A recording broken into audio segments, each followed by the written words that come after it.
Ahí está, ya está grabando. Y veo que no se te arregló a vos el tema del micrófono. ¿Qué dice? Escribiendo. No. Bueno, después de última me recreo, te paso algunos tips que me mandaron a mí de cosas que me podían estar pasando. Me contás bien qué te pasa ahí. Y vemos si se puede arreglar. Bueno, les decía, antes de empezar con la tarea que yo les había mandado y seguir avanzando con hidratos de carbono, pero no está Gilda, me parece, ¿no? Porque Gilda me mandó un mail preguntándome una cosa de lípidos, pero parece que no está. Bueno, Gilda, si estás, la aviso, y si no, cuando llegues, avisa, ¿no? Porque no se va a enterar que yo dije esto. Bueno, no importa, entonces vamos a seguir con hidratos de carbono y después si aparece Gilda, vemos eso, que en realidad ella tenía una duda de algo que ya vimos sobre el tema del índice de saponificación y el MR. Así que si no está ella no tiene sentido que lo volvamos a decir. Bueno, yo les había mandado una tarea que tenían que formular a la D-galactosa en todos sus isómeros. Bueno, Brenda, ahí los vemos todos. Y después el último era justamente la L, lo mismo, pero para la L-galactosa en realidad no es lo mismo porque no les pedí todos, sino uno solo de esos, que ustedes ahora me van a recordar cuál era. Bueno, empecemos por los de la D-galactosa. Entonces, vamos a aprovechar para ir repasando algunos conceptos que ya vimos, como por ejemplo el concepto de epímero. ¿Quién se acuerda que era un epímero?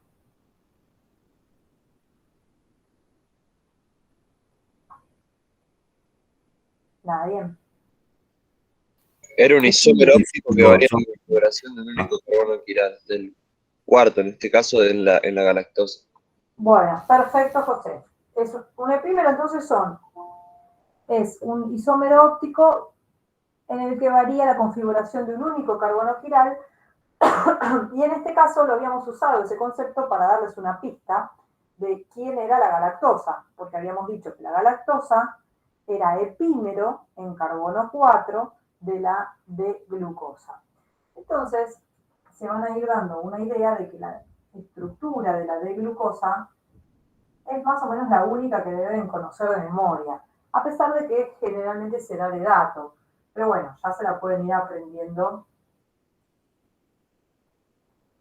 porque siempre se dan los restos de los azúcares en relación a la de glucosa.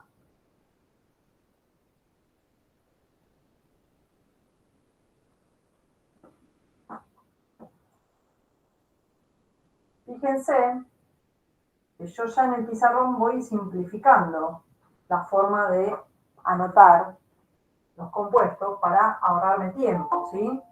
¿Qué es lo que estoy haciendo? Y estoy obviando los carbonos. ¿Se ve bien o hay demasiada luz? Se ve bien. ¿Se ve bien? Bueno.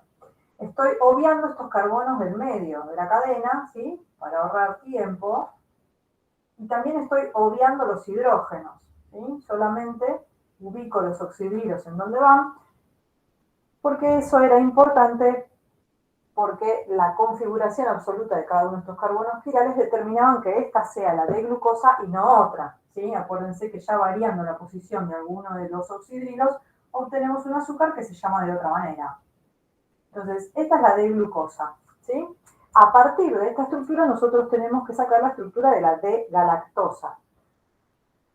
Y tenemos el dato de que la D-galactosa es epímero en carbono 4 de la D-glucosa. Entonces, ¿qué hago? Lo mismo, salvo cuando llego al carbono 4. Los números, si me pierdo, 1, 2, 3, 4, 5 y 6. Carbono 2 para este lado, 3 para este lado. Y en el 4, en vez de hacerlo para la derecha, me va a quedar hacia la izquierda. Y ahí ya tengo la estructura de la D-galactosa. Un poquito. de la lactosa.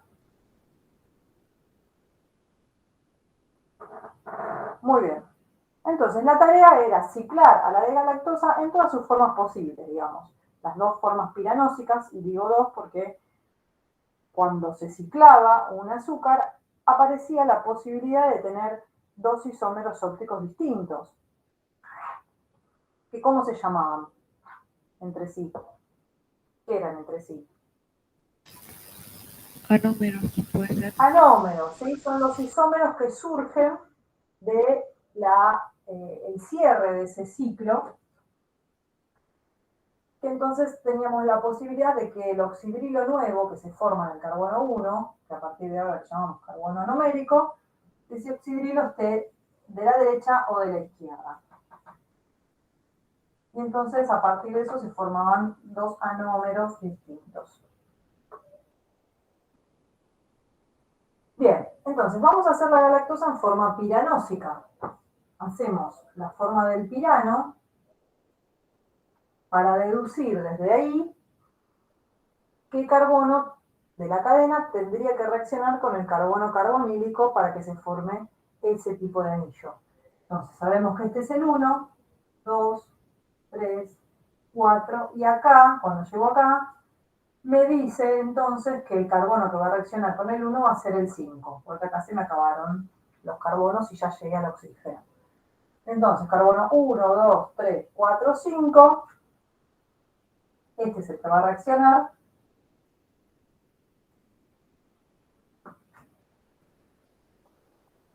brindando su oxidrilo para que reaccione con el carbonilo del carbono 1 y se forme un grupo que se llama, un grupo funcional que se llama Hemiacetal.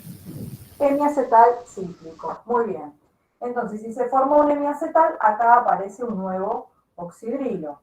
Entonces decíamos que si estaba del mismo lado que el que determina la serie, en este caso es el carbono 5, el anómero se llamaba Alfa. alfa. Y si ese oxidrilo se formaba del lado contrario del oxidrilo del carbono que determina la serie, estábamos en presencia del anómero beta. Entonces yo acá hice el alfa para empezar, entonces ahora ya estoy en presencia de la alfa de galacto, y le pongo la P al final para decir que es la galactopiranosa. ¿Sí? Después lo que me queda es pasar esta estructura de Fischer a Haworth. ¿Sí? Cuando hacíamos eso, respetábamos la convención que decía que lo que en Fischer está a la derecha, en Haworth está hacia abajo. Y si en Fischer está a la izquierda, en Haworth está hacia arriba. Entonces, numeramos también los carbonos acá, para no perdernos. 1, 2, 3, 4, 5 y 6. En el carbono 1 el oxidrilo está a la derecha, lo voy a poner hacia abajo. En el 2 está a la derecha, me queda hacia abajo. En el 3 está a la izquierda, me queda hacia arriba. En el 4 está a la izquierda, me queda hacia arriba. Y en el 5, como lo que tengo que ubicar no está ni a la derecha ni a la izquierda, porque lo que me falta ubicar es el carbono 6, tenía que hacer algo para lograr que ese carbono 6 me quede en la horizontal. ¿Qué era eso que tenía que hacer? Dos cambios. Dos cambios en ese mismo carbono quiral y le llamábamos a eso, a esa estructura nueva,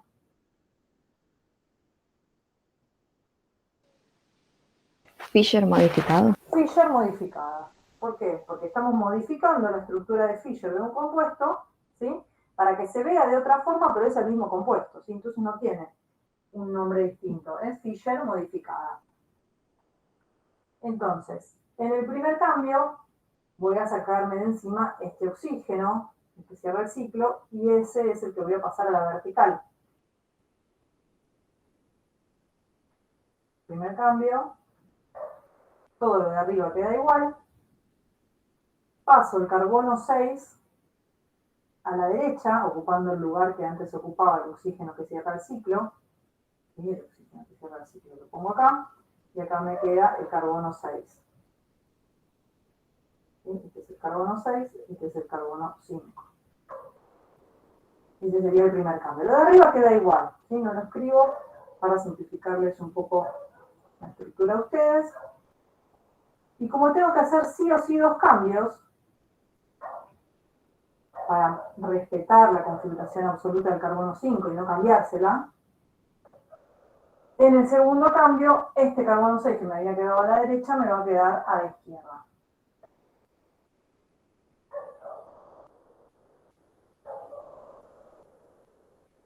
¿Sí? Este es el carbono 5 y este es el carbono 6. Esto es Fischer modificada.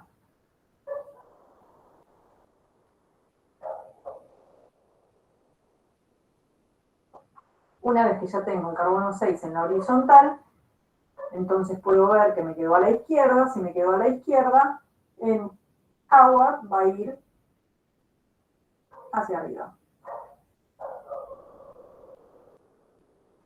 Y ya tengo compoleta la alfa de galactopiranosa.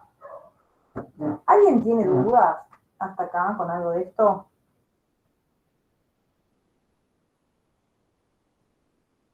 ¿Todo el mundo lo sabe hacer o lo supo hacer? Yo tengo todas, profe, porque no pude estar la clase pasada, tuve un inconveniente y todavía no pude ver la clase grabada, así que no, yo tengo todas directamente. Bueno, si tenés todas es un poco difícil porque yo tendría que dar la clase pasada de vuelta, pero bueno, tratá de ir viendo si podés seguir. Ahora vamos a hacer las otras formas, la beta piranósica y las furanósicas, así que fíjate si con eso te vas pudiendo enganchar, ¿sí? Sí, igual tengo que ver la clase pasada, la anterior tuve cortes de luz, así que tengo como fueron días hermosos, divinos. Bueno, buen tiempo, buena cara. La vida es un vals, ya les puse al principio, así que vamos a ponerle onda, todo va a mejorar.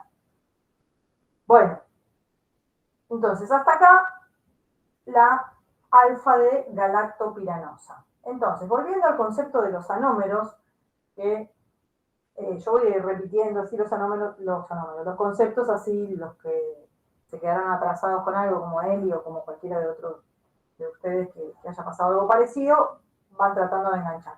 Entonces dijimos, los anómeros son los azúcares que una vez ciclados, ¿sí?, varían solamente en la configuración del carbono anomérico. El carbono anomérico es el que cierra el ciclo, ¿sí?, en este caso el carbono 1, el que presta su grupo carbonilo para formar ese hemiacetal cíclico. Entonces, teníamos la opción de que el anómero sea alfa cuando el oxidrilo del carbono anomérico quedaba del mismo lado que el oxidrilo del carbono que determinaba la serie. Y después teníamos una única otra opción, que era que el isómero sea beta. Beta significaba que el oxidrilo del carbono anomérico queda del lado contrario al oxidrilo que determina la serie. Recordemos que el oxidrilo que determina la serie es el del último carbono quiral, ¿sí? Si estaba a la derecha, los compuestos eran de la familia D, y si estaba a la izquierda, los compuestos eran de la familia L.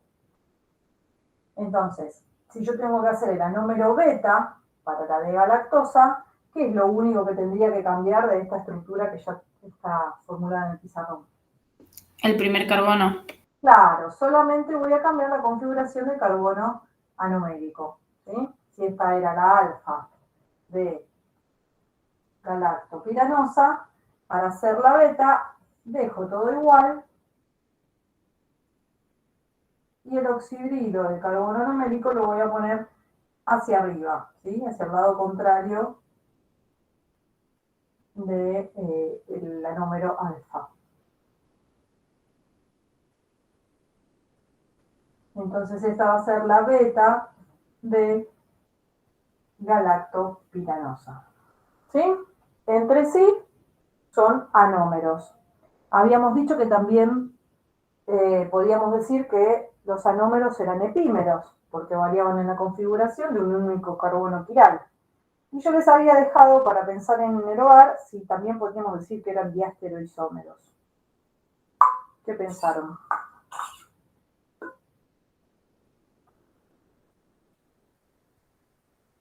Sí, para mí los epímeros son un tipo de diastereoisómeros porque varían en solo la configuración de algunos sequirales, no en todos, como sería un enantiómero. Claro, perfecto, me encantó todo lo que dijiste. Coincido plenamente. Sí, es así. Los anómeros son un tipo específico de epímeros y también son un tipo específico de diastereoisómeros. ¿Sí? Varían en la configuración de algunos de sus carbonos quirales, pero no en la de todos. ¿Sí? Cuando variaban en la de todos eran enantiómeros. El resto eran epímeros. Diastereoisómeros. Así que sí, son un tipo de diastereoisómeros. Muy bien. Hasta acá entonces las formas piranósicas. Vamos a volver a la estructura de cadena abierta de la D-galactosa para repasar cómo se ciclaban los azúcares en forma furanósica.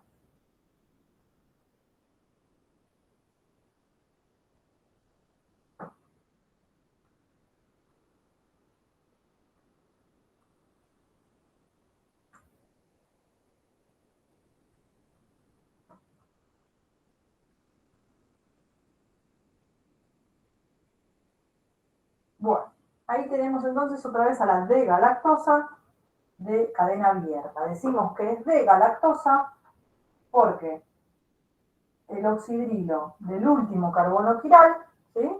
Que sería el 5, este ya no es quiral porque termina dos hidrógenos, el último carbono quiral tiene el oxidrilo del lado derecho, por eso decimos que es de la familia D, es la D-galactosa. Tengo que ciclarla en forma furanósica. Forma furanósica era aquella que se parecía al furano. Este es el furano, ¿sí? Un ciclo de 5 átomos en el que uno de ellos es el oxígeno, ¿sí? Entonces, si sabemos que sí o sí va a reaccionar el carbono 1 porque es el carbono carbonílico, que acá sería este, ¿con qué oxidrilo va a reaccionar para que se forme una forma furanósica? Entonces, sigo Con el numerando. Muy bien. Sigo numerando y ahí me doy cuenta que va a reaccionar con el carbono 4 o con el oxidrilo del carbono 4. Entonces, voy a la fórmula de cadena abierta, me fijo dónde está el oxidrilo del carbono 4 y ese es el que voy a hacer reaccionar.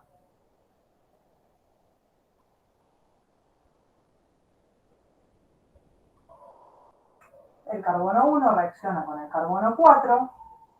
Estamos hablando de la reacción entre un grupo carbonílico y un alcohol. Eso era una formación de un hemiacetal. Como se formaba un hemiacetal, se generaba acá un OH.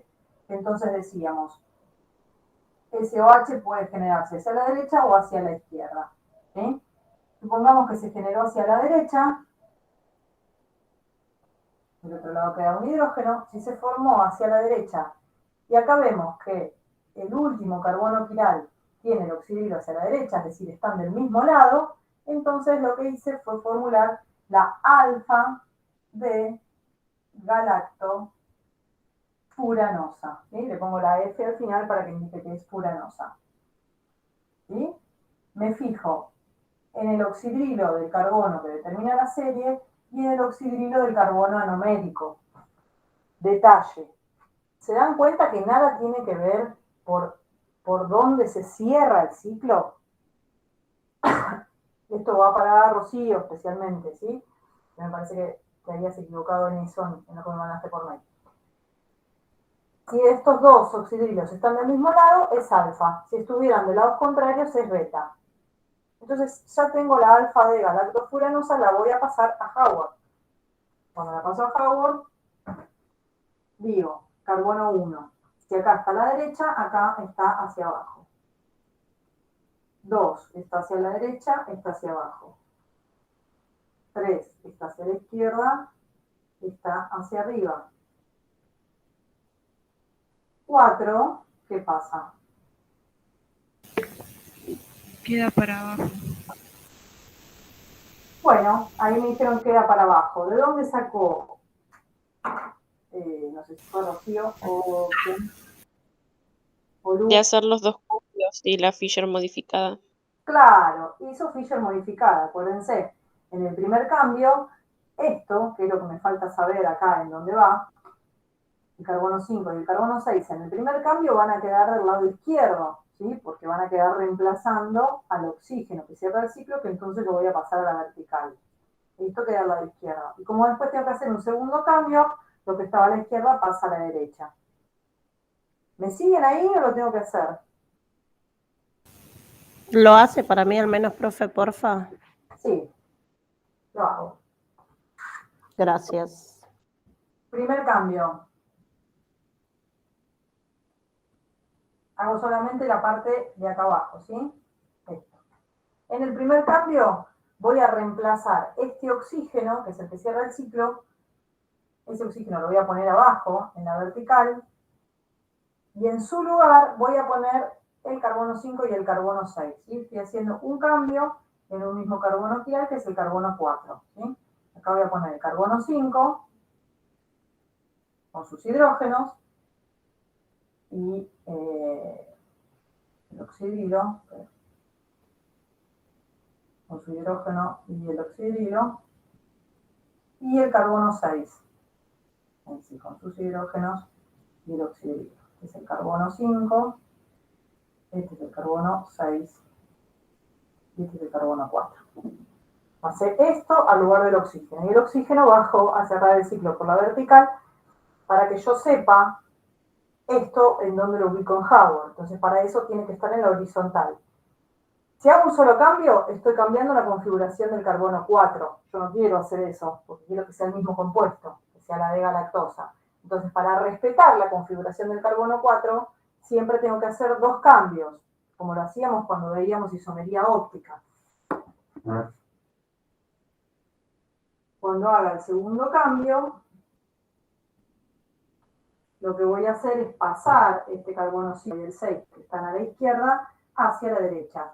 Ese va a ser el segundo cambio que haga, que es el que me permite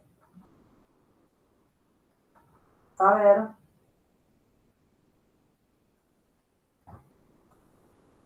este entonces es el carbono 4, este es el carbono 5 y este es el carbono 6. Este segundo cambio me permite saber cómo tengo que ubicar en la forma furanósica el carbono 5 y el 6.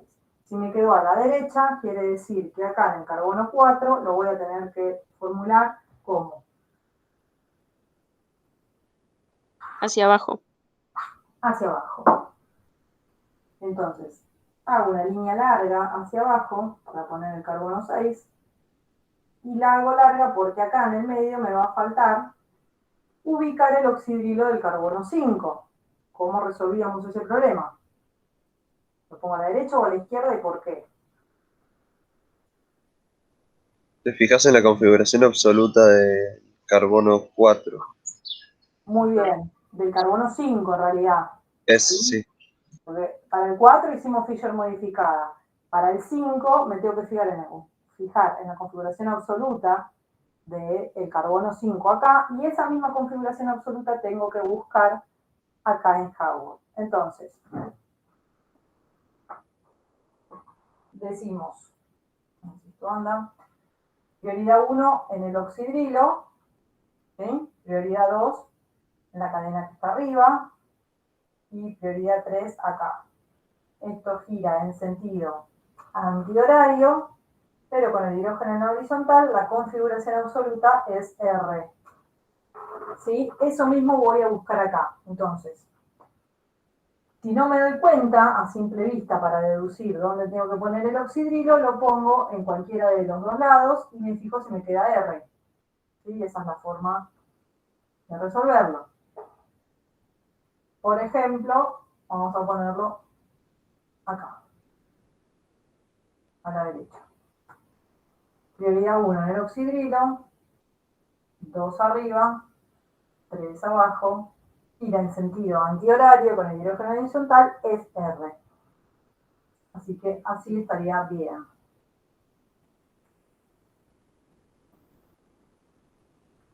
Voy a hacer de vuelta esto para que quede bien claro de cada cosa.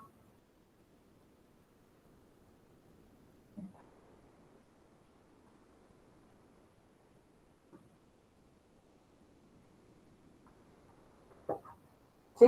Entonces acá está el carbono 4, que es el que decidí dónde iba su sustituyente por Fischer modificada, el carbono 5, que es el que decidí dónde iba el oxidrilo por haber sacado la configuración absoluta en Fischer original y haberla trasladado acá, y el carbono 6. Y ahí terminé de formular la alfa de galactofuranosa. ¿Está entendido?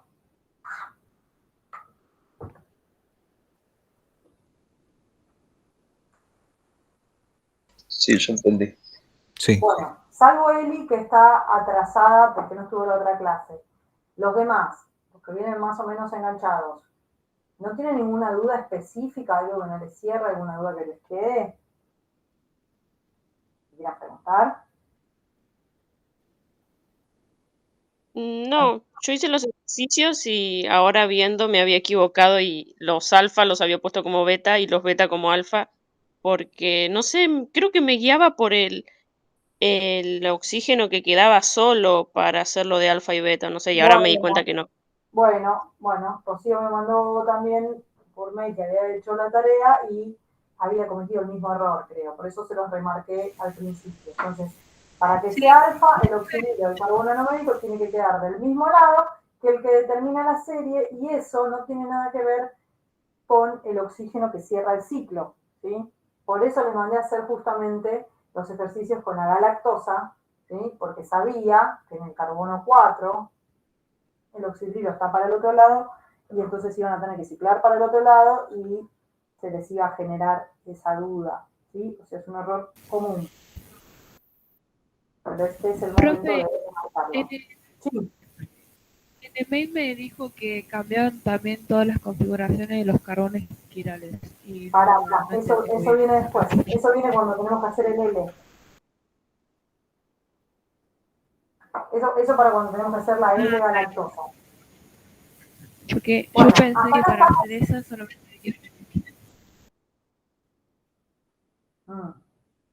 No, esto viene después cuando tengamos que hacer el L. Entonces, hasta acá está aclarado lo de alfa beta, ¿sí? Lo de Fischer modificada. Entonces, bueno, aprovechemos. Si yo acá hice la alfa de galactofuranosa, para hacer la beta de galactofuranosa, ¿qué hago? la imagen especular no era. No, ¿qué diferencia hay Envías entre alfa y el beta? oxidrilo de lado del primer carbono. Claro, En lo paso único que el voy a último cambiar cargo. es esto, la posición. Claro, pero eso no tiene que ver con D y L, ¿sí? Estamos hablando de la configuración de un único carbono quiral, que es exactamente el anomérico, ¿sí? Porque es el en el que se distinguen alfa y beta. Para hacer la beta de galactofuranosa, me copio de la de arriba, así no trabajo el doble, ¿sí? Y solamente le cambio la configuración del carbono anomérico. Entonces me va a quedar para arriba. Ahora les voy a mostrar de dónde sale eso.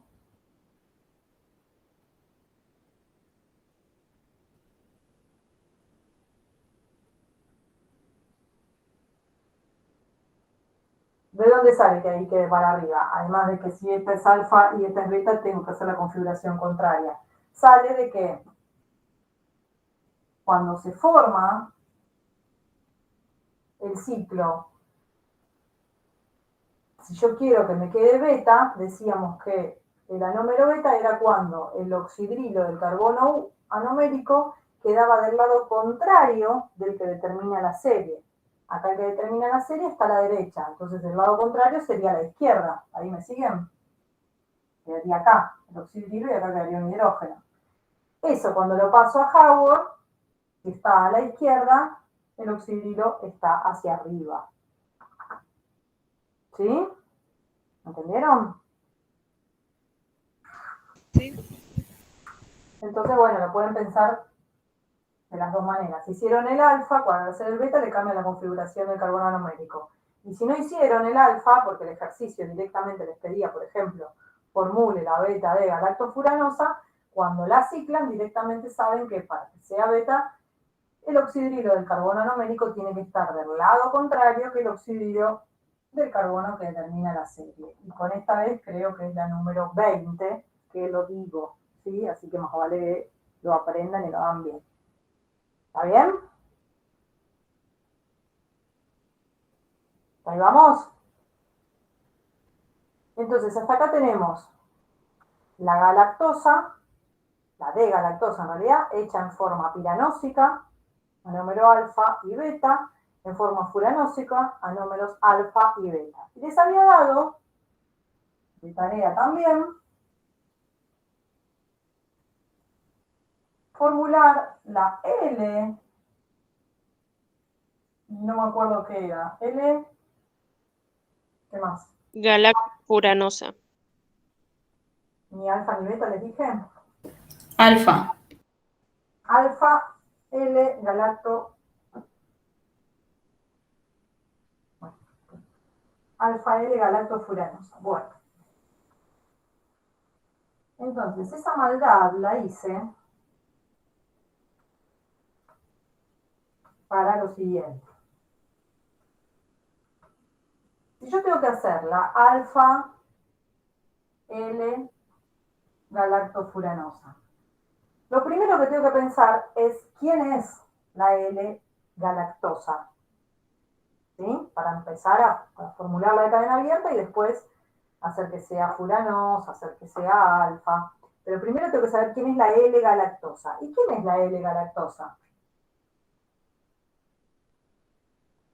¿Quién me dice qué es la L-galactosa? El enantiómero. Bien, la L-galactosa va a ser el enantiómero de la D-galactosa. ¿Sí? Y si es el enantiómero, ¿cómo la formulo con respecto a esta? Con la imagen especular. Como su imagen especular, por lo tanto, va a cambiar la configuración de cuántos carbonos quirales. Todos los de la horizontal. De todos, ¿sí? Va a cambiar la configuración de todos. Si en el carbono 2 el oxidrilo estaba a la derecha, ahora está a la izquierda. En el 3 estaba a la izquierda, ahora está a la derecha. En el 4 estaba a la izquierda, ahora está a la derecha. En el 5 estaba a la derecha, ahora está a la izquierda. Y el 6 queda igual porque no es espiral. ¿Sí? Entonces, esta es la L-galactosa. Cuando yo hago el enantiómero o la imagen especular, sí o sí me va a cambiar el del último carbono quiral, pero no es suficiente con que cambie solamente la configuración del último carbono quiral. ¿Entiende? Si se llama igual, si se llama galactosa, tiene que cambiar la configuración de todos los carbonos quirales. ¿Sí? Puedo tener otros azúcares de la familia L, ¿sí? Que tengan estos oxidrilos en distintas posiciones, pero entonces no va a ser la galactosa. ¿Entienden lo que digo? Yo puedo hacer esta de galactosa, cambiarle solamente el oxidrilo del último carbono quiral y voy a tener un azúcar de la familia L, pero no va a ser la L-galactosa. ¿Sí? ¿Entienden? Va a ser otro nombre. Tendría que buscarlo en el libro. Para que se llame galactosa tiene que ser el enantiómero. La imagen especular cambia la configuración de todos los carbonos quirales. ¿Está claro? Sí, profe. Bueno, entonces, ahora sí, parto de la L-galactosa y ahora me voy a fijar cómo resuelvo todo lo demás. La D la borro, porque ya no me está aportando ninguna información. Ya la usé. Ahora la desecho.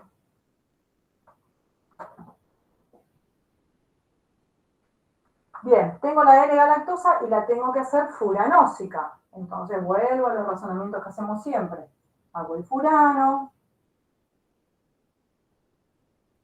Me fijo, si este es el carbono 1, 2, 3, tengo que unir el 1 con el 4.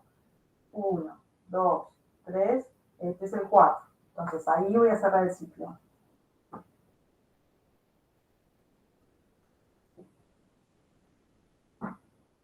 Cierro el ciclo. Bien, ¿qué hago en el carbono 1?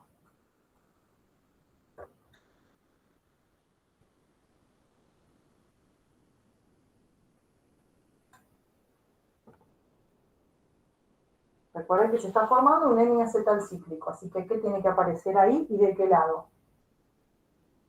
Pongo el oxidrilo en el lado izquierdo para que me dé alfa.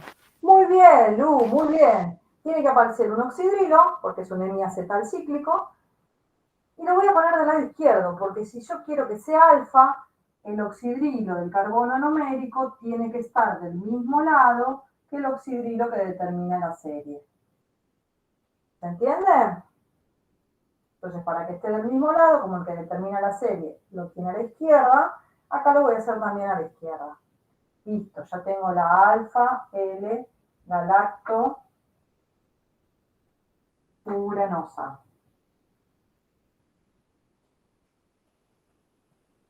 Ahora la voy a pasar a Howard. En el carbono 1, el oxidrilo está a la izquierda, o sea, va a ir arriba. En el 2 está a la izquierda, o sea, va a ir arriba. En el 3 está a la derecha, va a ir abajo. El 4 es el que cierra el ciclo, por lo tanto, para darme cuenta dónde tengo que poner todo este bodoque, tendría que hacer Fisher modificar. En el primer cambio, todo esto me va a quedar a la derecha en el lugar del oxígeno. Y cuando haga el segundo cambio, lo que está a la derecha me va a quedar a la izquierda. ¿Sí? Si me queda a la izquierda, acá es arriba. Entonces, acá voy a poner el carbono 6. Y ahora tengo que ver en el carbono 5 hacia dónde pongo el oxidrilo. Eso lo resuelvo sacando la configuración absoluta en Fisher. ¿Sí? Bueno, lo mismo. Prioridad 1 acá, 2 arriba, 3 abajo. Esto gira en sentido horario, pero con el hidrógeno en horizontal es S. ¿Sí? Tengo que ubicar el oxidrilo acá de forma tal de que me quede S. ¿Dónde les parece que va a ir? Del lado derecho. Del lado derecho.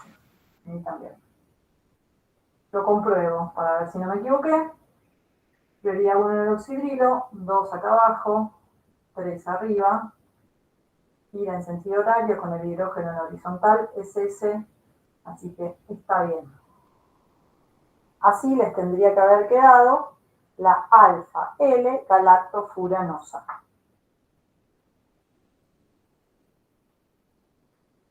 Entonces, no sé si se fijan o notan que yo no me estudio nada de memoria, ¿sí? Yo no les digo alfa es siempre para abajo, ¿sí? Ni la configuración está siempre de tal lado, no, porque los siempre son siempre muy tramposos, ¿sí? Cuando uno se aprende cosas de que siempre tal cosa, y puede caer en muchas trampas. Entonces, lo ideal es ser sistemático, que quiere decir seguir un sistema.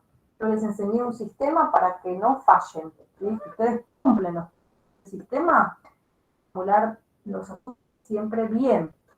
Si ustedes se quieren aprender memoria, la van a pifiar, le van a cambiar. La de azúcares, alfa no es para abajo, ¿sí? Entonces, lo más efectivo es seguir los sistemas que yo les enseñé. Empiezo con la abierta, qué carbono se une a carbono para que el ciclo tenga determinada forma, ¿sí? Hago Fisher modificada cuando la tengo que hacer, saco la configuración absoluta cuando lo tengo que hacer, ¿sí? Y si respetan todos esos pasos, les va a ir bien. Así que ese es mi consejo del día de hoy con hidratos de carbono.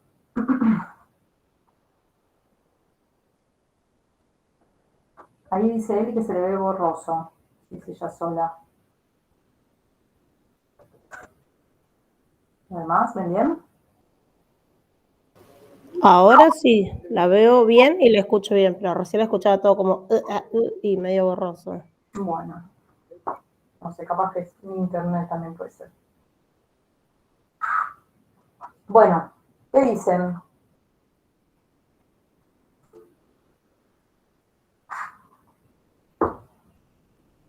¿Qué dicen los niños? ¿Tienen alguna duda puntual? Bien, que esto es siempre igual, ¿eh? La química se va complicando, así que Y ahora tienen una duda puntual que quieran preguntar. Escucho.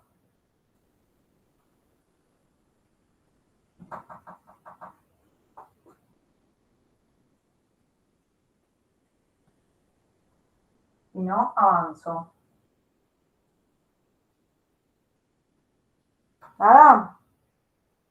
¿Nothing? Bueno. Por ahora bien, dice Nahuel. Perfecto. Entonces, vamos a avanzar y vamos a hacer un ejercicio en el cual vamos a meternos con otra cosa. ¿Qué es esto? A ver, si saben.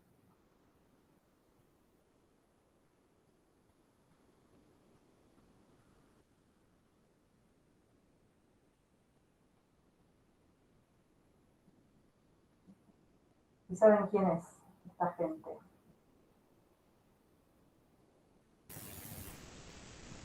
La fructosa. Sí, es la D-fructosa. D-fructosa. Habíamos visto la clase pasada que los hidratos de carbono eran polihidroxialdehídos o polihidroxicetonas. ¿Sí? Polihidroxi porque tienen muchos grupos oxidrilos y un grupo funcional principal que puede ser un aldehído o una cetona. Hasta ahora en esta clase vimos polihidroxialdehídos porque vimos la glucosa y vimos la galactosa que tenían como grupo funcional principal un grupo aldehído. La D-fructosa es un ejemplo de polihidroxicetona o, ¿cómo la llamábamos también? Polihidroxicetona o Cetosas. o cetosa, muy bien. Y a las otras, a los polihidroxialdehídos, ¿cómo los llamábamos? Aldosas. Aldosas, muy bien. Yo voy repitiendo para que ustedes vayan aprendiendo de verdad, digamos, vayan memorizando y para aquellos que no pudieron estar la clase pasada, se les haga un poco más fácil enganchar. Entonces la fructosa es una cetosa. Con seguridad pongo D-fructosa, ¿por qué? Porque el último carbono quiral tiene el oxidrilo a la derecha. Muy bien, porque el último carbono quiral, que es el que determina que el azúcar sea de la familia D o de la familia L, está hacia la derecha. Por lo tanto, me está diciendo que es de la familia D. Muy bien. Las cetosas también se presentan en la naturaleza en forma cíclica, ¿sí? Con un grupo funcional que, ¿cómo se llamará? Hemicetal. Bien, bien, ¿No? Rosy, bien. Es un hemicetal, ¿sí? Porque si antes se formaba entre un aldehído y un alcohol, se formaba un hemiacetal cíclico, ustedes ya saben, porque ya estudiaron para el primer parcial, que cuando un grupo carbonilo, que forma parte de una cetona, reacciona con un alcohol, lo que se formaba era un hemicetal, ¿sí? La reacción era igual, pero lo que se formaba era un hemicetal. Muy bien, y las cetosas entonces también se presentan como hemicetales cíclicos y también pueden adoptar las dos formas que ustedes ya conocen. Podemos tener una D-fructosa en forma piranósica, ¿sí? Y podemos tener una D-fructosa en forma uranósica. Entonces, vamos a hacer la forma piranósica. Si yo quiero saber con qué carbono de estos va a reaccionar el grupo carbonilo de la D-fructosa para obtener una forma de anillo piranósico,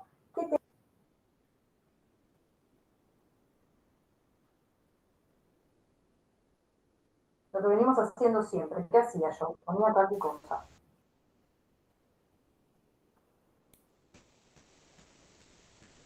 Contaba. Claro, numeraban los carbonos. Y empezaba siempre de qué número acá. Desde el 1. Desde el 1.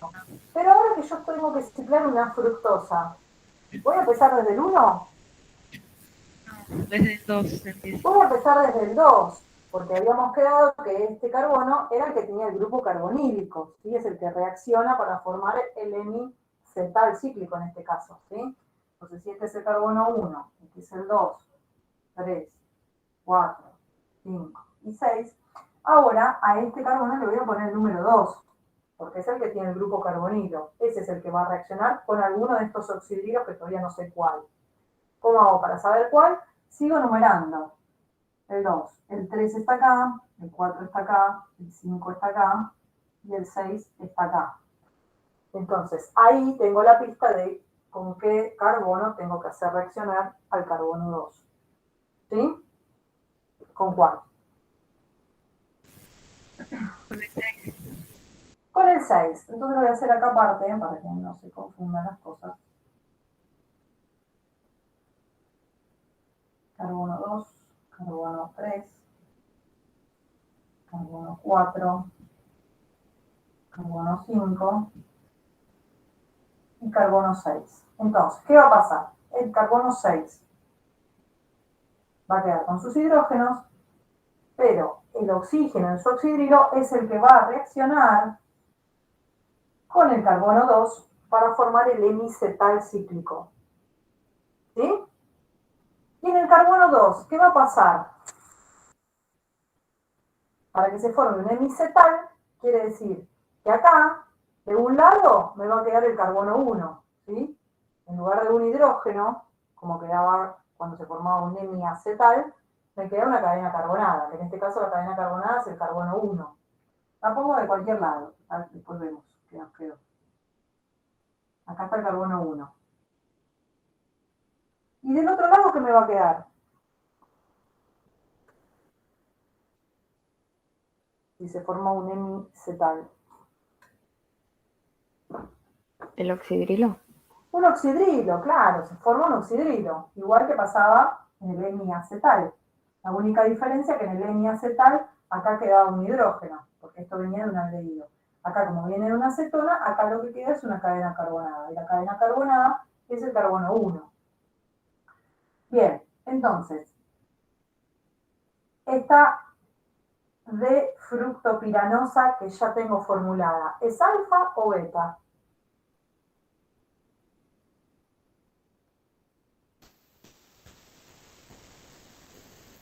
Alfa. Es alfa, sí, ¿por qué? Porque el oxidrilo del carbono anomérico, que ahora, ¿qué carbono es el carbono anomérico? ¿Qué número de carbono? El 2 sería. 2. Muy bien. El oxidrilo del carbono anomérico, que ahora es el carbono 2, está del mismo lado que el oxidrilo del carbono que determina que esta fructosa sea D. ¿Sí? Está del mismo lado. Entonces es la alfa de fructopiranosa. Eso lo llevo a Howard. Y entonces en el carbono 2, ahora voy a tener algo para arriba y algo para abajo. Antes también tenía algo para arriba y para abajo. Lo que pasa es que uno de ellos era el hidrógeno y no lo dibujaba. Pero ahora tengo un oxidrilo y un carbono. Entonces eso los tengo que anotar siempre. Entonces en el carbono 2 voy a tener hacia abajo, ¿qué cosa? ¿El oxidrilo? El oxidrilo. Y hacia arriba, el carbono 1, con sus hidrógenos y su oxidrilo. ¿Sí? En el carbono 3 voy a tener hacia arriba el oxidrilo, porque acá está a la izquierda. En el carbono 4, hacia la derecha, está el oxidrilo, por lo tanto acá va a estar de abajo. En el carbono 5, el oxidrilo está hacia la derecha, o sea que acá va a estar hacia abajo. Y en el carbono 6,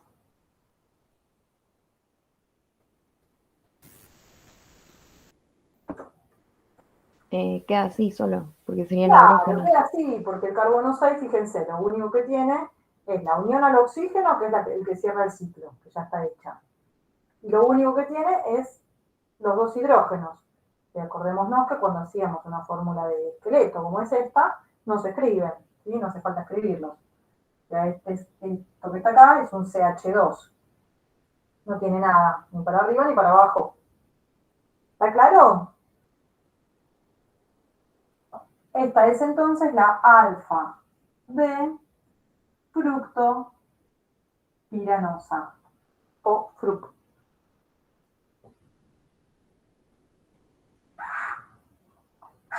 ¿Cómo hago la beta de FRUP?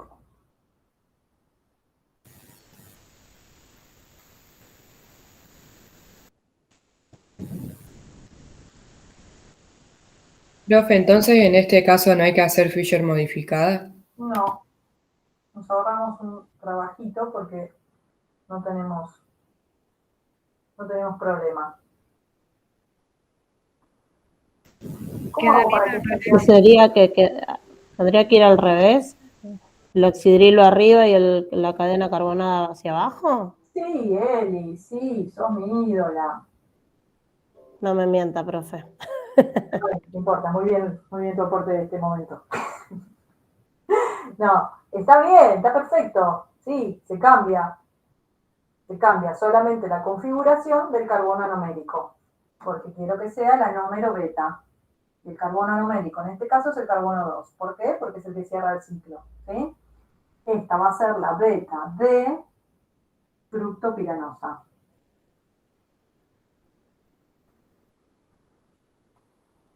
¿Sí? Si lo quieren ver acá, hacemos el paso inverso.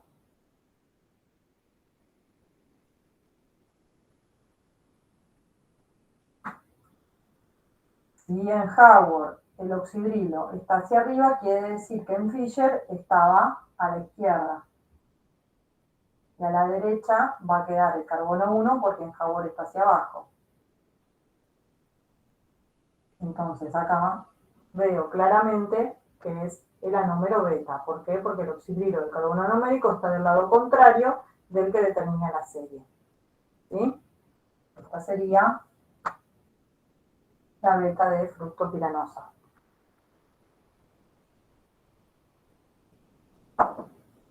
Bueno, vamos con la furanósica.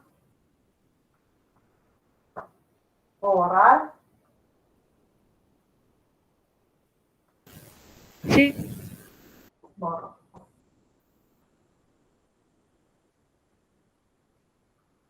Borro y esto entonces lo vamos a ir más rapidito porque ya se entendieron hasta acá. Es simplemente cambiar un poco la estructura, pero las bases son las mismas. Entonces, como siempre, ahora tengo que hacer esta fructosa en forma de furano. Como el que reacciona, el carbono que reacciona va a ser el que tiene el grupo carbonilo, que en este caso es el 2, este va a ser el 2. Lo voy a tener que hacer reaccionar con el carbono 5.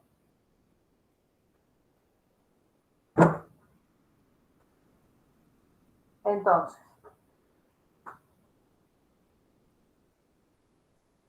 este es el carbono 2, todavía no pongo nada. El 3 está hacia la izquierda, el 4 está hacia la derecha, el 5 está hacia la derecha y es el que reacciona. Y acá tengo el 6.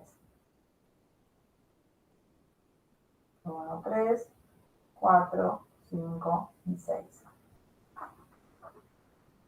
Entonces, me falta ubicar acá en el carbono 2, de la derecha y de la izquierda, un oxidrilo y el carbono 1. ¿Sí? Si quiero hacer el alfa o la alfa de fructofuranosa, ustedes me dirán qué hago ahí en el carbono 2, qué pongo y en dónde. Y hacia la derecha tiene que ir el oxidrilo también, y hacia la izquierda el carbono 1, la... Sí. Listo. Perfecto. Entonces, eso lo paso a Howard. En el carbono 2 voy a tener hacia abajo el oxidrilo y hacia arriba el carbono 1. En el carbono 3 voy a tener hacia arriba el oxidrilo porque allá está a la izquierda. En el 4 voy a tener hacia abajo el oxidrilo porque allá está a la derecha. Y en el 5, ¿qué tengo que hacer? Ahora sí. Hay que sacar configuración. No. Fisher. Fisher modificado. Porque la ficha es modificada. Entonces, para pasar. Tengo que ser Fisher modificada porque aquí el problema que tengo es que lo que tengo que ubicar de arriba o hacia abajo, no lo tengo en la horizontal. Y eso lo solucionábamos haciendo Fisher modificada. En el primer cambio, este carbono 6 tomará el lugar del oxígeno que cierra el ciclo. Un cambio. En el segundo cambio, si esto estaba a la derecha, me va a quedar a la izquierda. Y si me queda a la izquierda, quiere decir que acá va arriba.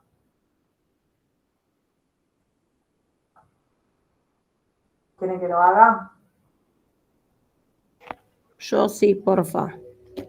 Bueno, entonces, voy a ir a Fisher modificada. Primer cambio. Todo lo de arriba me queda igual. Me concentro en el problema que tengo, que es el carbono 5.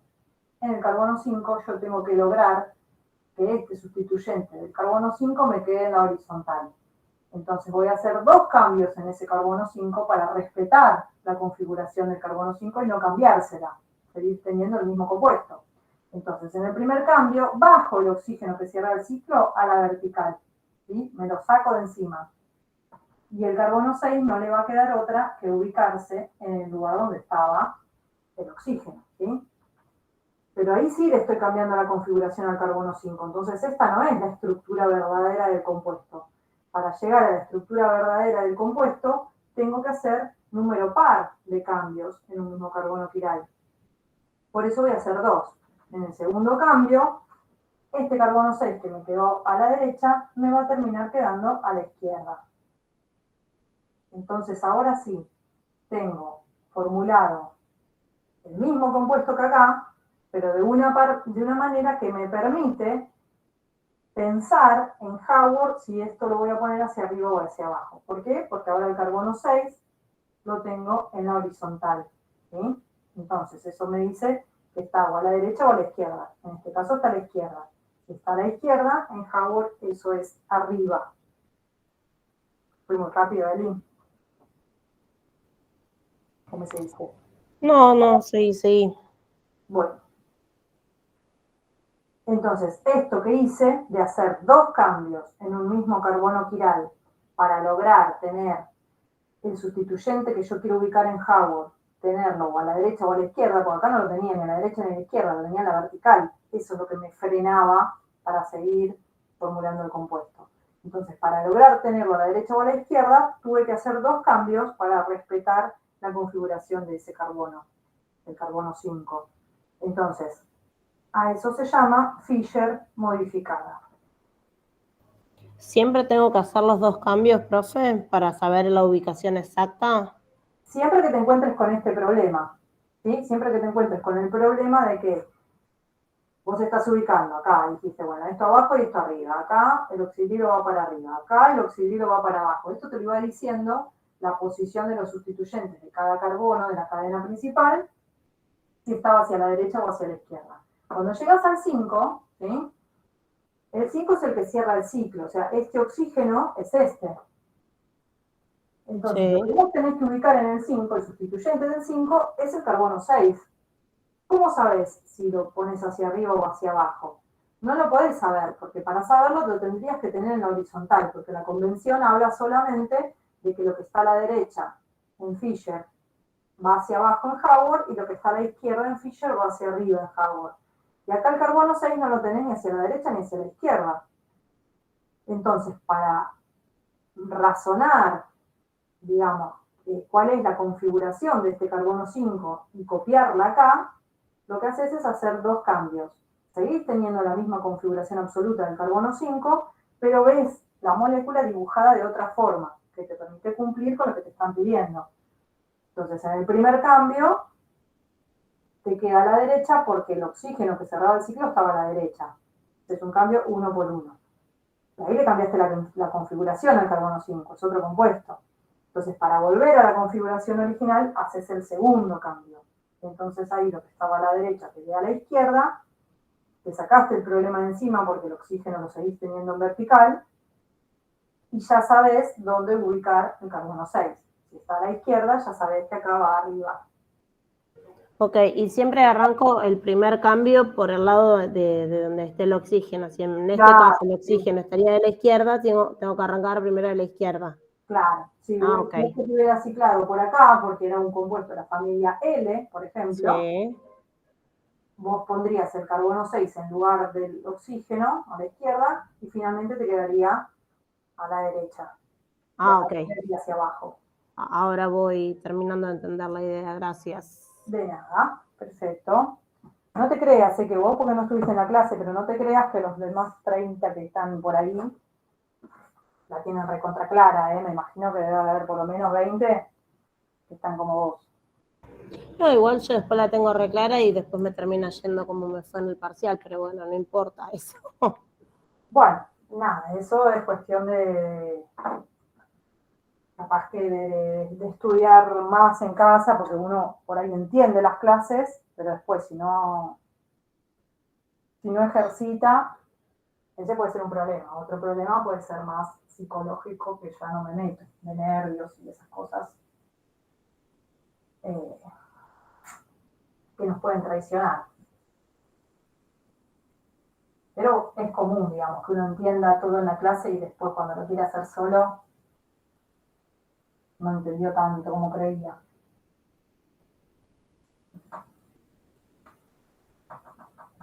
Bueno, ¿cómo seguimos esto? Vamos a seguir con un concepto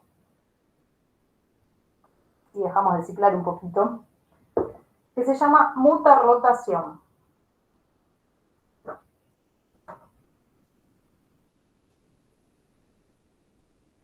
Mutarrotación. ¿Qué es la mutarrotación? Ustedes copien y después lo explicamos bien. La mutarrotación es un cambio espontáneo en el poder rotatorio específico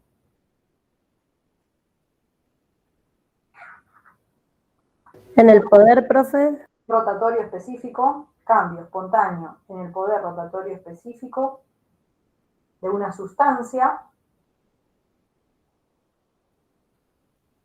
a través del tiempo.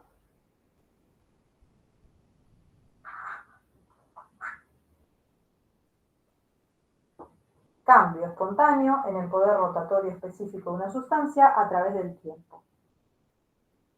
Bueno, lean un poco la definición esta que les dicté y piénsenla, a ver si se les ocurre o si entienden lo que quiere decir, antes de que yo les dé todo ya masticado.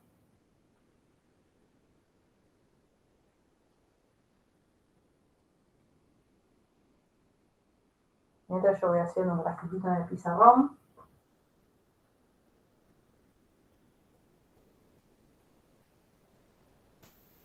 Vendría a ser, por ejemplo, cuando cambia de alfa a beta y así. Sí, es un poco consecuencia de eso que vos estás diciendo, pero sin ir a algo tan específico, pensemos en el concepto físico de la definición. O sea, imagínense qué es lo que realmente pasa físicamente, más allá de que el motivo sea un cambio químico. ¿Cambia la estructura? Cambia la estructura, pero eso, ¿cómo lo vemos? La consecuencia del cambio en la estructura, ¿cómo la vemos? ¿Qué consecuencia física observable tiene, según esa definición? ¿De qué habla la definición? ¿De qué fenómeno físico, que yo estoy insistiendo tanto con esa palabra, está hablando? ¿Tiene que ver con la actividad óptica? Sí, tiene que ver con la actividad óptica. ¿Qué dice de la actividad óptica?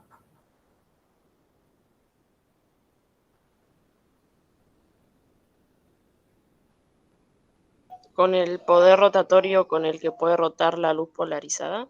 Ajá. ¿Y qué era eso? El poder rotatorio específico que habla ahí, ¿no? Que dice cambio espontáneo. Un cambio espontáneo quiere decir un cambio que se da solo, ¿no? Sin que nadie lo induzca. Un cambio en el poder rotatorio específico. ¿Qué era el poder rotatorio específico de una sustancia? Con el tema de la configuración R y S. Sí, todos los carbonos quirales tienen una configuración R o S que hacía, a veces porque era un único carbono quiral y otras veces una determinada combinación de esas configuraciones, hacía que la sustancia tuviera una cierta actividad óptica que estaba estandarizada, quiere decir que para una concentración específica, esa actividad óptica tenía un valor numérico. Usábamos la ley de Biot.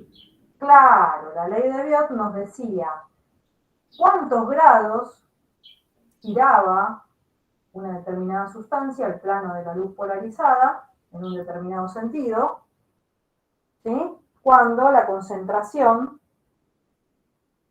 era fija y el largo del polarímetro era fijo. ¿Se acuerdan que eso lo vimos alguna vez en la vida? O más o menos. Bueno, Sí. se los Que- refresco. Se los refresco. El poder rotatorio específico era la cantidad de grados que giraba el plano de la luz polarizada en una determinada sustancia cuando su concentración era de 1 gramo por decilitro y el largo del tubo, del polarímetro, era de 1 decímetro. No importan las condiciones específicas, más allá de que en realidad importan, pero no importa que se las acuerden de memoria, sino que sepan que cuando las condiciones están estandarizadas, cada sustancia que tiene actividad óptica tiene un número fijo de grados que gira el plano de la luz polarizada. Nosotros podríamos decir, un enantiómero gira 18 grados hacia la derecha, ¿sí? Y su enantiómero, ¿qué actividad óptica tenía?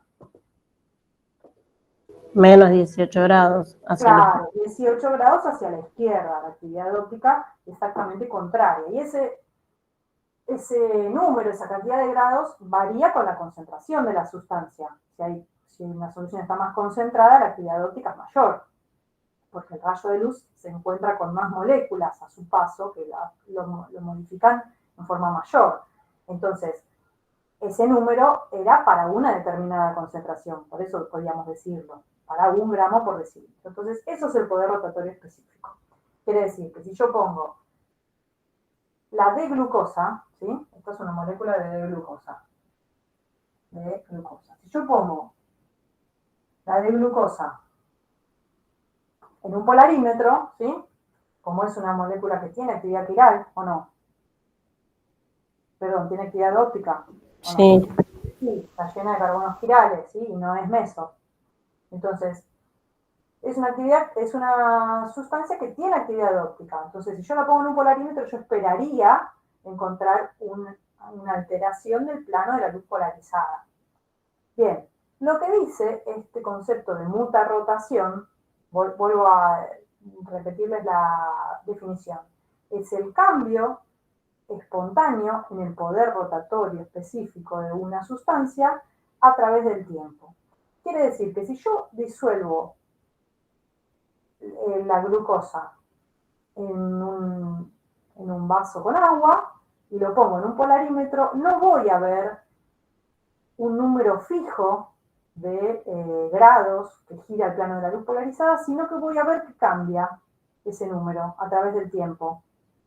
¿Sí? Si yo tuviera que graficar la actividad óptica de la glucosa en un gráfico de ejes, ¿sí? Si este es el tiempo,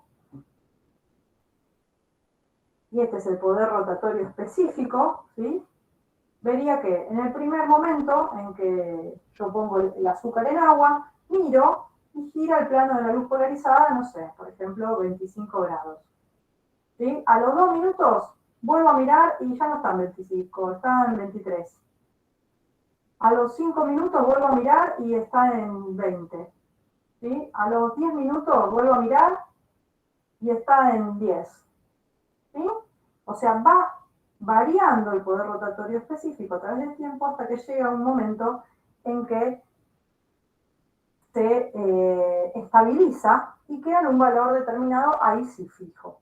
Pero todo este transcurso de tiempo que pasó con esta variación en el poder rotatorio específico, a este fenómeno se le llama mutarrotación. ¿Sí? es el cambio en el poder rotatorio específico de una sustancia a través del tiempo. Entonces ahora sí vamos a ver por qué causa química sucede este fenómeno físico, ¿sí? Que es la mutarrotación. ¿Se entendió el concepto hasta ahí?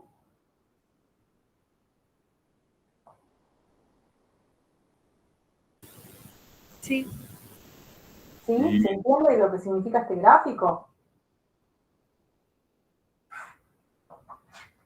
Significa que si yo disuelvo una determinada cantidad de glucosa, ¿sí? Cuya concentración es 1 gramo por decilitro, en donde yo digo, bueno, si pongo 1 gramo por decilitro, tiene un poder rotatorio específico conocido, ¿sí? Porque es el estándar.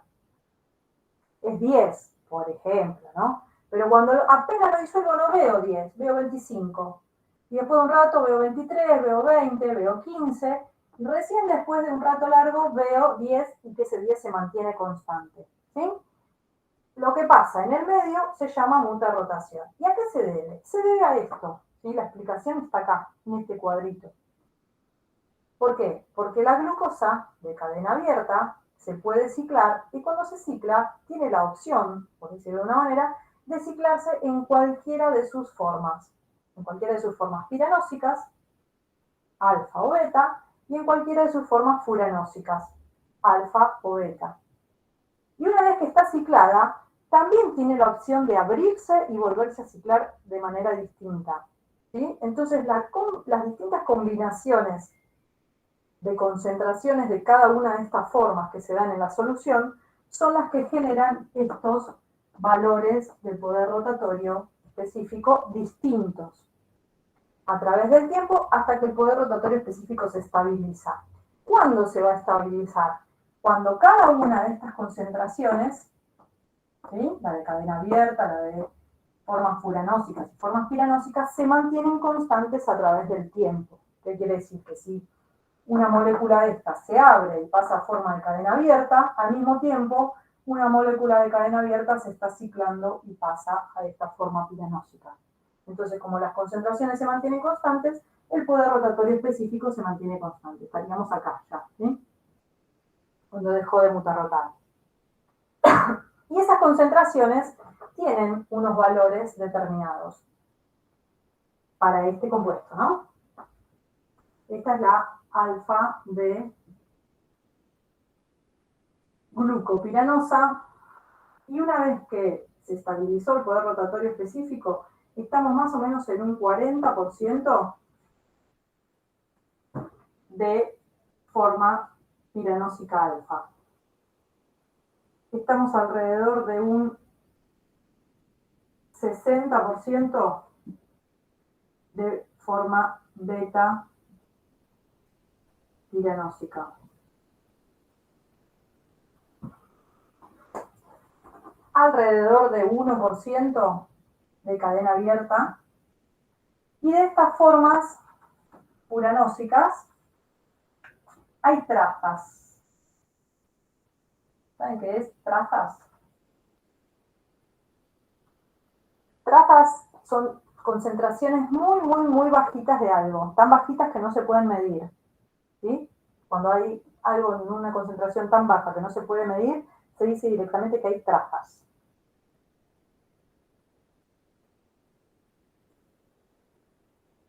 Entonces, cuando la D-glucosa adopta estos porcentajes en la concentración de cada una de sus formas y se mantienen constantes a través del tiempo, estamos en esta parte del gráfico donde el poder rotatorio específico ya no varía. ¿Y a alguien se le ocurre por qué esos números, esos porcentajes, tendrán capricho o tendrán una razón de ser? Dependiendo la estabilidad de la estructura. Me encantó.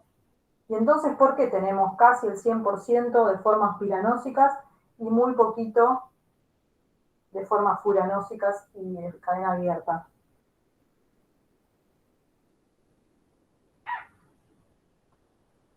¿Por qué será más estable la forma piranósica que la furanósica?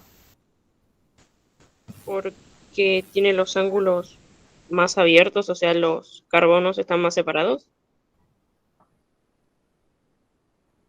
Sí, me hacen tan feliz cuando contestan cosas que se ve que aprendieron para el primer parcial. Si lo supieran, estudiarían más. Sí, es por eso. Acuérdense que estudiamos en aquella vieja unidad número 3 la estabilidad relativa de los distintos ciclos que podían formar los hidrocarburos. Habíamos visto la del ciclo propano, la del ciclo butano, la del ciclo pentano y la del ciclo oxano, y habíamos llegado a la conclusión que el ciclo oxano era más estable que el ciclo pentano porque el ángulo que formaban un enlace con el otro era más parecido al ángulo del carbono tetraédrico,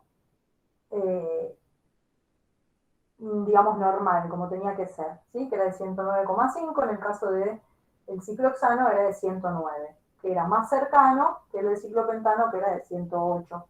Entonces, esa pequeña diferencia, fíjense lo que hace, ¿sí? Esa pequeña diferencia hace que abunden muchísimo más en la naturaleza los ciclohexanos que los ciclopentanos. Bueno, y esto traducido a un azúcar, que abunden más las formas piranósicas que las furanósicas, ¿sí? Entonces, por eso hinchamos muchas veces tanto con conceptos que ustedes a veces los encuentran sin sentido, porque en el momento que hay que estudiar las moléculas que forman parte de nuestros organismos y de los animales, empiezan a tener sentido. Muy bien. Y ahora sí voy a hilar un poco más fino. A ver quién se ilumina y me dice por qué dentro de las formas piranósicas tenemos un 20% más de forma beta que de forma alfa. Esto es más difícil, pero no es imposible.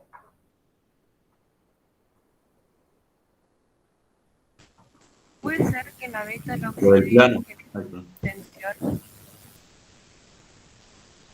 Ay, Rocío, no te escuché. ¿Puede ser qué?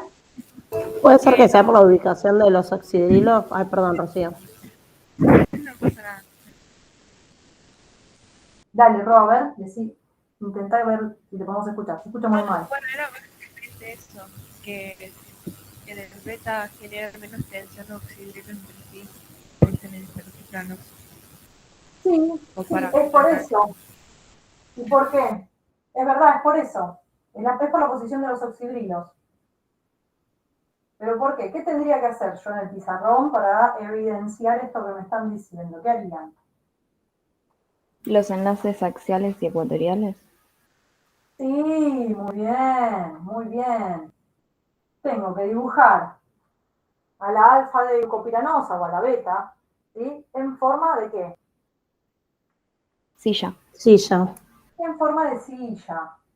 Y ahí va a quedar en evidencia otra pequeña diferencia que hay entre los dos, que sin embargo hace esta gran diferencia numérica, ¿sí?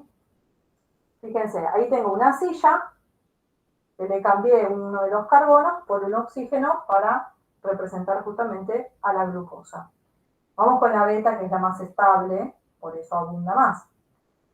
Fíjense, si yo tengo que hacer el oxidrilo del carbono 1 hacia arriba, acá tendríamos un axial hacia abajo y un ecuatorial hacia arriba, ¿se acuerdan? Sí. Bueno, entonces el oxidrilo iría acá. Voy a hacer todos los enlaces, así después solo vamos ubicando los oxidrilos. Bueno, el 1 ya está. El 2 está hacia abajo. ¿Sí? En el 2 está hacia abajo. Entonces estaría acá. En el 3 está hacia arriba. El oxidrilo estaría acá. En el 4 está hacia abajo, estaría acá. Y en el 5 está hacia arriba, estaría el carbono 6 acá. ¿Sí? Esta sería la beta de glucopiranosa en forma de silla. ¿Sí? Permite que todos los oxidrilos y el carbono 6 se ubiquen en enlaces de qué tipo. Ecuatoriales. ecuatoriales. Y entonces, acá hablamos de que tenemos menor tensión, 1,3 biaxial, ¿sí?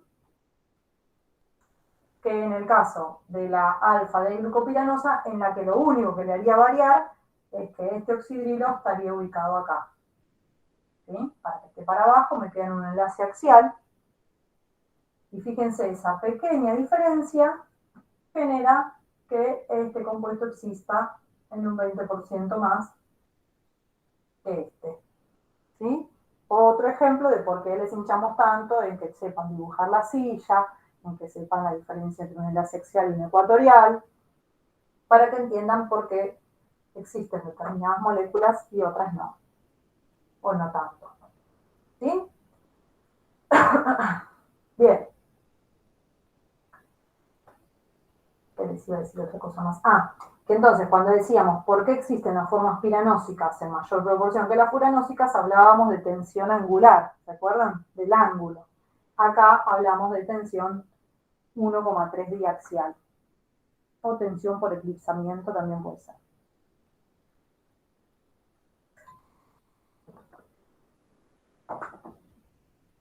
Bueno, ¿está claro?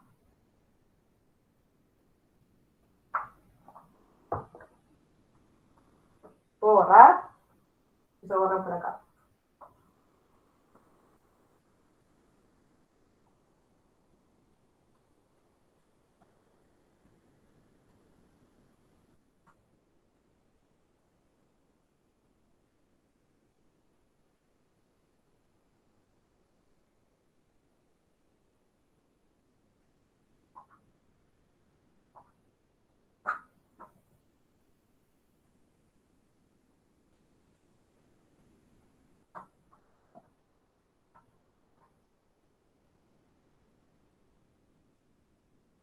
Vamos a cambiar un poquito de tema, no mucho, solo un poquito.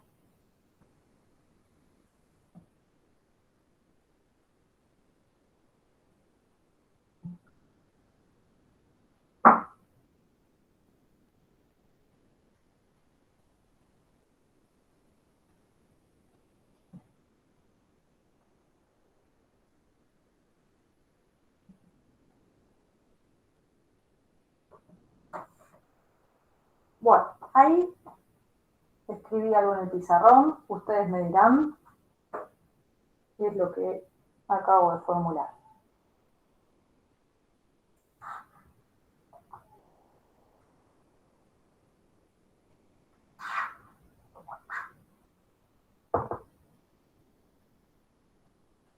¿Qué hice? A ver. ¿Qué escribí? ¿Esto qué es?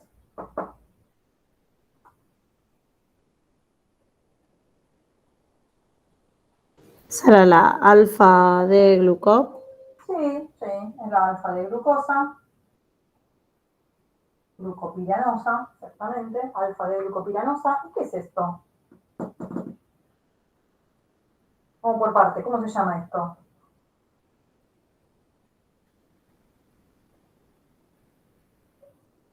¿Se ve? ¿Se ven los átomos?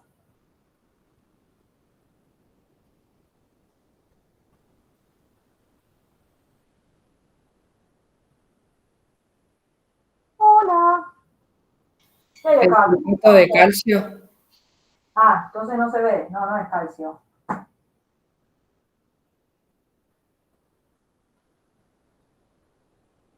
¿Sulfato de qué? De cobre. Sulfato de cobre. ¿Y qué más? Hidróxido de sodio. Sulfato de cobre e hidróxido de sodio. Ma che è questo? ¿No le suena?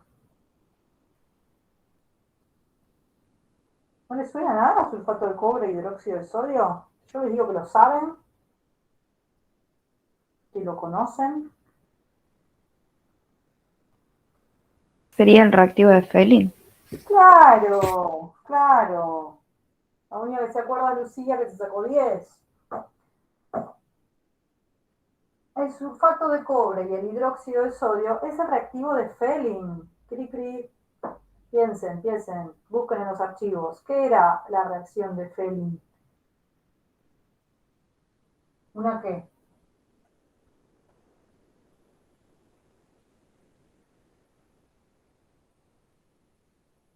Una oxidación débil. Es una oxidación débil, muy bien, que se daba se daba en forma positiva con quién. Reaccionaba con qué tipo de compuestos. Con aldehídos. Reaccionaba con aldehídos, ¿sí? Entonces yo tengo acá una alfa de glucopiranosa. ¿Qué les parece? ¿Reaccionará en el reactivo de Fehling? Esto sí puede ser que no lo sepan. Lo pueden intuir, pero no contestar con seguridad. Se los perdono.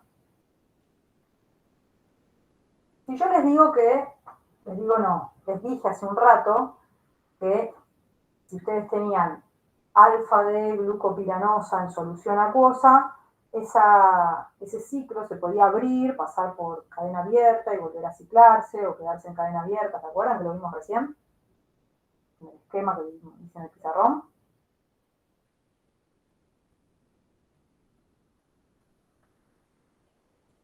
¿Sí? Esto en agua podía abrir este enlace y volver a su forma de cadena abierta. ¿Sí? ¿Necesitan recreo?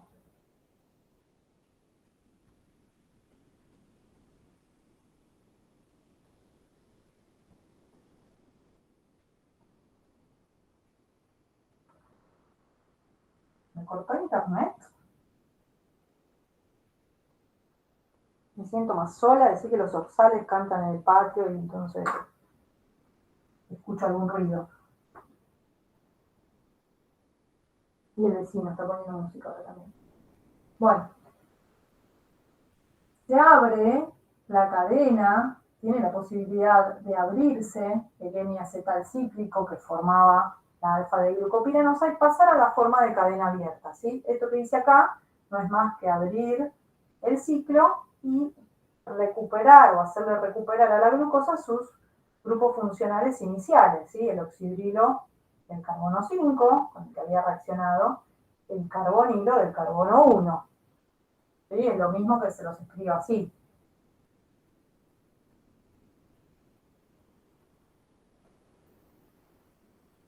¿Sí? Es lo mismo. Bueno. Ahora, viéndola de esta manera o de esta manera, ¿qué les parece? ¿La glucosa será capaz de reaccionar con el activo de Fehling? Sí, Sí, Sí. ¿Por qué? porque tienen el alfa del aldehído.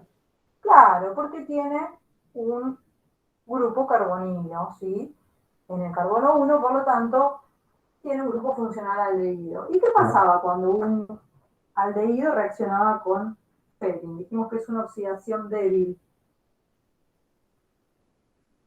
Quiere decir que se va a oxidar este grupo funcional y ¿qué nos daba como producto? La oxidación de un aldehído. ¿Se reducía después? Que se reduce el cobre, pero la oxidación del aldehído, ¿qué grupo funcional generaba? Una sal de sodio. Una sal, ¿sí? ¿Sal de qué? De sodio. ¿De sodio con qué?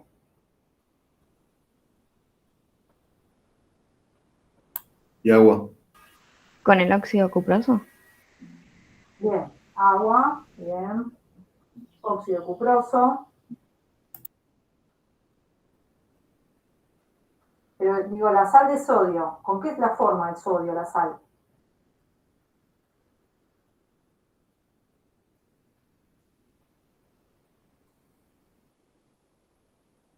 Ahí está, se lo terminé escribiendo. Hice tiempo, pero se terminé escribiendo yo. El sodio forma la sal con la base conjugada de un ácido carboxílico. O sea, el grupo funcional aldehído se oxida a un ácido carboxílico. Como estamos en un medio básico, lo que obtenemos es la base conjugada de ese ácido carboxílico, ¿sí? El carboxilato. Y ahí sí se forma la sal de sodio de ese carboxilato. Eso era lo que quería que me dijeran. Y bueno, y sí, con el protón que cede este ácido y este oxidrico se forma agua, y también se forma óxido cuproso, que era la señal positiva de la reacción de Fehling, que se veía como que, De un color rojo ladrillo anaranjado. sí, era un precipitado color rojo ladrillo. El que se reduce el cobre, que pasa de su estado de oxidación +2 a +1. ¿Sí? El que se reduce es el cobre. El agente oxidante es el cobre. Es el agente oxidante porque él es el que se reduce. Y está oxidando a la glucosa. La convierte en un compuesto que se llama glucanoato de sodio. Entonces, las aldosas dan positiva la reacción de Fehling. ¿Dará positiva la reacción de Tollens?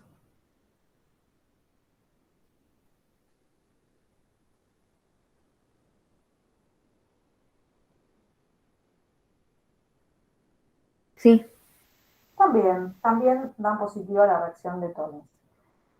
De acuerdo a estas reacciones es que se clasifica también a los azúcares como azúcares reductores y azúcares no reductores. ¿Sí?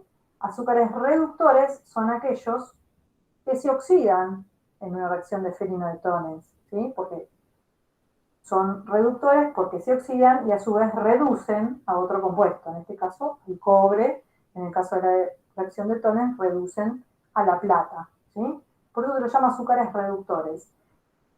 Yo les hablo de una clasificación, entonces ustedes ya intuirán que si hay azúcares reductores, habrá azúcares no reductores, ¿sí? ¿Cuáles son los azúcares no reductores? Son aquellos que tienen el carbono anomérico bloqueado. Y después del recreo vamos a ver qué significa eso. Pero para que ya les quede en la cabeza el concepto. Los azúcares reductores, o sea que reaccionan con Fehling y con Tollens, son aquellos que pueden abrir su enlace hemiacetalcíclico para pasar a la forma de cadena abierta, exponer el grupo funcional aldehído y entonces oxidarse y reducir a otro compuesto. Estos son reductores. Si el carbono anomérico, que es el que forma el hemiacetalcíclico, está bloqueado, que ya les digo, después del recreo vamos a ver cómo se puede bloquear un carbono anomérico, el compuesto no puede abrirse, y si no puede abrirse, entonces no va a poder reaccionar ni con Fehling ni con Tollens. Por lo tanto, esos son azúcares no reductores. Si no se oxidan, no pueden reducir a otro. ¿Sí? Entonces, los azúcares no reductores son aquellos que tienen el carbono anomérico bloqueado. Los azúcares reductores son aquellos que tienen el carbono anomérico libre. ¿Sí? Bueno, vamos a hacer una pausa acá porque ya no me están contestando ni los que siempre me contestan. Así que voy a dejar respirar. Oxigenen sus neuronas y volvemos 11:10. ¿Parece? Dejo de grabar.